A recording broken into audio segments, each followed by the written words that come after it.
Hey, it's Steve Kyler and Giannis Koutroupas, HOOPSWORLD TV. Now, Giannis, we've seen some games. We've seen some teams. And there was one everybody wanted to see, and that was the LA Lakers. And boy, did they poop the bed. I'm just saying, what happened to the LA Lakers that were supposed to win 72 games? Do you think maybe everybody got a little excited about all of the talent and not realize that just because you have 6 or 7 great guys doesn't mean it's all going to fit together the right way?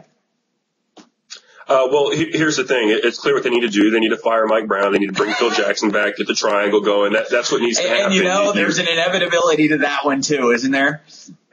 Yeah, I already saw some of that talk on Twitter, and it's absolutely ludicrous. It's one game, and you saw the Lakers in the preseason. They looked terrible. But it wasn't one game. It was you lost to the Dallas Mavericks without Chris Kaman and Dirk Nowitzki. And, oh, by the way, Eddie Curry played big minutes in the game.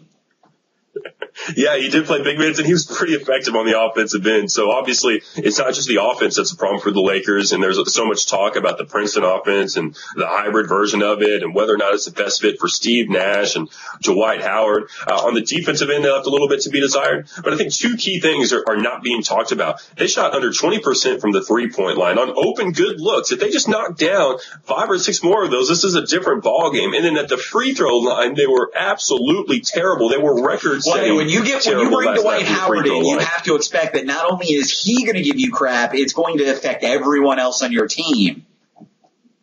Yeah, it seems like Jordan Hill has been taking lessons from Dwight Howard at the free throw line for training camp because he was bad. That's what you do in practice. You have free throw shooting contests.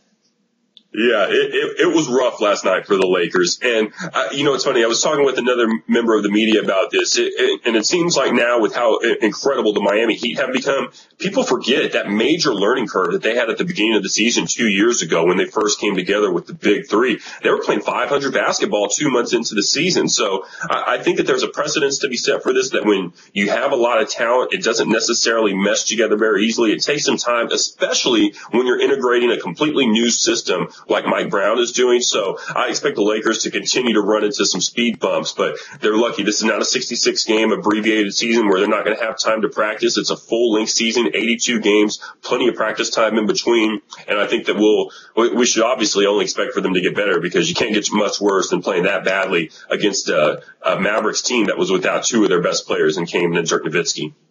All right. Are you worried about Kobe Bryant and the injury? He didn't look bad in the opener. Are you worried about Kobe Bryant's longevity and his ability to put up big points?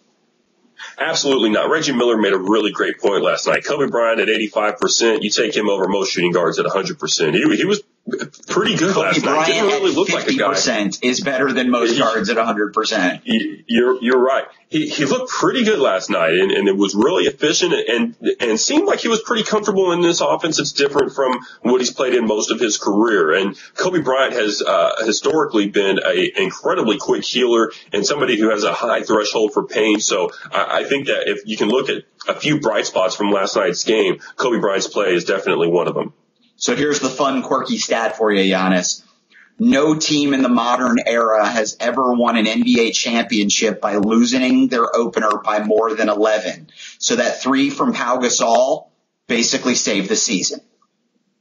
Oh, well, thank goodness for that. And hopefully the Lakers season doesn't rely on the 3 from Pau Gasol in any more instances, but it's nice that in the one instance that it did, he was able to come through. It's a little early to panic in Lakerville, but I also think that, look, the expectation on this team was way too high. What everybody thought this team was going to be and what this team ultimately is going to be, probably 2 very different things. But it was interesting to see just the reaction, the sky is falling Chicken Little moment from the Laker fans. But, there are 81 more that the Lakers are going to get a chance to win, and this was just one of them. He's Giannis Koutroupas. I'm Steve Kyler. This is HOOPSWORLD TV.